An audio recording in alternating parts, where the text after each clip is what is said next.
Alors, bien sûr que tu vas bien, moi je vais super bien. Alors, écoute cette petite histoire. C'est l'histoire de deux frères vivant dans une province, orphelins de père et de mère, dont les deux vivaient dans la même maison. Le petit frère était le voyou, on l'appelait John Brie. Il vivait comme il voulait. Il avait une mauvaise vie. C'était un drogué. Il passait son temps dans l'alcool, la cigarette. Il avait le goût partout. Il faisait du mal. Il était voyou. Le quartier le craignait. On parlait que mal de lui. Il avait une mauvaise réputation, un mauvais témoignage.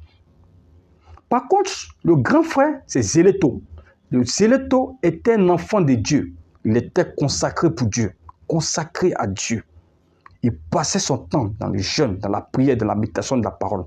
Il était très connecté à Dieu. Il avait une vie dédiée à Dieu. Il évangélisait. Il parlait de Jésus toujours à son petit frère John Brie. Il évangélisait toujours son petit frère. Mais son petit frère n'écoutait pas. Donc il priait chaque jour pour qu'un jour son petit frère puisse accepter Jésus. Donc c'est ce qui s'est passé. Chaque jour il priait pour son petit frère. Et un jour, dans le maquis du quartier, son petit frère John Brie était assis avec son pote. Et puis il y avait une petite dispute. Donc John Brie, qu'est-ce qu'il voulait faire? Il voulait juste effrayer son ami. Donc il a cassé une bouteille. Donc pendant qu'il cassait la bouteille, son ami s'est jeté sur lui. Et sans faire exprès, il a poignardé son ami. Il était tout paniqué. Sa chemise était baignée du sang. Il était paniqué. Il ne savait pas qu'est-ce qu'il faut faire. Les gens du quartier sont sortis. Voilà, aujourd'hui tu as tué l'homme. Aujourd'hui tu as tué l'homme. Toujours on te parle, tu n'écoutes pas. Prends exemple sur ton grand frère Zéléto. Mais tu vis comme tu veux. On te parle, tu n'écoutes pas. Voici ça, aujourd'hui tu as tué l'homme. Tout paniqué, il court. Il arrive à la maison. Il ouvre la porte. Son grand frère Zéléto en genoux en train d'adorer le Seigneur. Donc dès que son grand frère le voit, il est étonné. Il dit, mais où tu es quitté? Pourquoi ta chemise est baignée du sang comme ça? Il est tout paniqué. Il dit, grand frère, aujourd'hui là seulement là, c'est pas moi. Il n'est pas fait exprès. Il voulait juste l'effrayer, il a cassé la bouteille, il s'est jeté sur moi. Donc sans faire exprès, il est poignardé. Mon ami là, mon pote, et il est mort. Et son sang qui voit comme ça. Il dit, petit frère, calme-toi. Enlève ta chemise. Pendant qu'il enlevait sa chemise, le grand frère aussi enlevait sa chemise.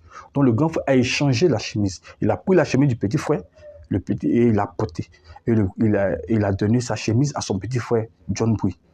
Donc, son petit frère ne savait pas ce qu'il faisait, il était tout paniqué. Donc, lui, il obéissait seulement. Dès qu'ils ont fini d'échanger la chemise, la police frappe à la porte, ils ouvrent. Dès que la police entre, ils viennent saisir en même temps le grand frère, Zéléto. Ils vont avec lui.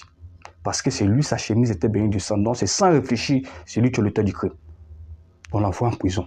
Pourtant, dans la province dans laquelle il vivait, une fois que tu tues quelqu'un, on te met en garde-à-vous pendant 48 heures. Après ça, on t'exécute.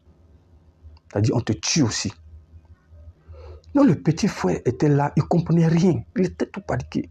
Il dit, mais le grand frère, il fait quoi comme ça? Est-ce que c'est lui qui l'a tué? C'est vrai qu'il n'est pas fait ça, mais c'est moi qui ai commis le crime. C'est pas normal. Donc, toute la nuit, il n'a pas dormi. Le lendemain, il se rend à la prison. Il dit, grand frère, c'est pas normal. Hein. C'est vrai, tu m'aimes, mais vraiment, ça, là, il ne peut pas. C'est moi qui ai commis le crime. Donc, laisse. Non, non, non, non. Le petit frère dit, calme-toi. Le grand frère dit, calme-toi. Calme-toi, petit frère. Moi, si on m'exécute là, je sais où je vais. Je vais au paradis. Parce qu'il y a Jésus. Toi, tu n'as jamais accepté Jésus. Si tu meurs, tu vas où? Tu vas dans l'enfer. Donc, ce que tu as fait maintenant, là, vis ma vie. Moi, j'ai pris ta vie. Parce que moi, je sais où je vais. Toi, accepte Jésus. Vis comme je vivais. C'est tout ce que tu dois faire. Qu'est-ce que le grand frère, c'est le toi fait? Il n'a pas que gagné son petit frère seulement. Il a juste arraché son petit frère du règne des ténèbres. Et cette même histoire est la même histoire de l'humanité. Parce que quand Adam a désobéi, Dieu a suscité notre grand frère, le fils aîné, Jésus. C'est pour ça que la parole de Dieu dit, de lui, Jean 3, verset 16, « Car Dieu a tant aimé le monde qu'il a donné son Fils unique, afin que quiconque croit en lui ne périsse point, mais ait la vie éternelle. » En ce temps-là, Jésus ouvrait la nouvelle alliance. Jésus était le Fils unique. Donc désormais, tous ceux qui acceptent Jésus deviennent frères de Jésus. Ils deviennent aussi enfants de Dieu. Raison pour laquelle la Bible dit, à tous ceux qui ont reçu, ceux qui ont cru en son nom, elle a donné le pouvoir de devenir enfants de Dieu. Jean 1, verset 12. Donc frère, Jésus a pris ta place. C'est la même histoire de l'humanité. Jésus a ôté ta vie à la croix de Golgotha pour toi, pour moi, pour tous les humains. Le sacrifice que Christ a fait à la croix de Golgotha là, est le sacrifice pour tous les hommes. Donc désormais, Quand on vient à Christ, ce n'est plus nous qui vivons, c'est Christ qui vit en nous. Et c'est ça qui s'est passé avec John Bouye Zeleto. Donc frère, accepte Jésus pour que Jésus puisse prendre ta place. Parce que si tu n'as pas Jésus, tu n'es pas enfant de Dieu. La Bible est claire. Pour être enfant de Dieu, il faut accepter Jésus. Pour être sauvé, il faut accepter Jésus. Parce que c'est le seul chemin qui mène à Dieu. Accepte Jésus pour que Jésus puisse prendre ta place. Pour que Jésus puisse prendre ta place. Pour que tu peux hériter le royaume des cieux. Parce que sans Jésus, il n'y a pas d'accès au royaume des cieux. Frère, parce que derrière la sentence qu'Adam a causée dans le jardin d'Éden, les désobéissances qu'Adam a eues dans le jardin d'Éden, la sentence c'est l'enfer. Et c'était la même chose, c'était réservé aussi à John Bouye le voyou. Mais Dieu a pris nos places à la croix de Golgotha. Donc désormais, tu dois accepter obligatoirement Jésus pour être sauvé. Tu dois obligatoirement accepter Jésus. Tu dois avoir la vie de Christ. Tu dois laisser Christ habiter en toi. Tu dois renoncer à tout ce que tu fais. Tu dois abandonner véritablement ta vie et accepter Jésus. Parce que sans Christ, il n'y a pas de salut. Frère, tu attends quoi pour donner ta vie à Jésus? Tu attends quoi? Tu n'es pas fatigué de vivre comme John Bouye. Tu n'es pas fatigué. Les femmes, les go, l'alcool, tout ça. Frère, une sentence derrière. Accepte Jésus. Ce n'est pas pour t'effrayer. Peut-être que tu sais ces choses-là. Non, je te rappelle. Si tu ne sais pas aussi, je t'informe. Jésus est ton rédempteur. En dehors de Christ, là, il n'y a pas un autre sommet qui sauve. Il n'y en a pas. Et plus intéressant dans tout ça, Jésus nous dit quoi? Il n'y a pas plus grand amour que de donner sa fille pour ses amis. Ensuite d'être notre grand frère, il est aussi notre ami. Il est notre ami. Jésus veut que tu l'acceptes véritablement pour que tu sois en relation avec Dieu, pas lui.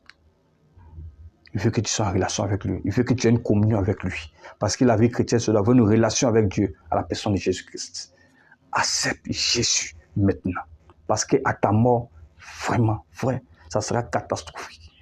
Tous ceux qui vont te dire le contraire, après ta mort, on peut prier pour toi, c'est faux. C'est faux, je te dis la vérité. Si tu n'as pas Jésus, c'est compliqué. Et c'est pendant que tu vis, tu dois accepter là où tu vas passer ton éternité. Parce qu'après ton passage, c'est pour l'éternité. Soit pour l'enfer, soit le paradis. Frère, celui qui rate le paradis ne va pas rater l'enfer. Accepte Jésus. Seul Jésus est ton rédempteur. En dehors de lui, tout ce qui se passe, c'est du blablabla. La vérité, c'est Jésus. Jésus est le seul chemin qui mène à Dieu. Jésus est le chemin, la vérité, la vie. En dehors de lui, il n'y a pas un autre chemin qui mène à Dieu. Accepte Jésus maintenant. Fais le bon choix. Accepte Jésus. Christ prend ta place et tu vis heureux, comblé. Merci. Que Dieu te bénisse. Si tu as aimé, like, partage, ça peut aider quelqu'un. Accepte Jésus. Sans Christ, il n'y a pas de vie.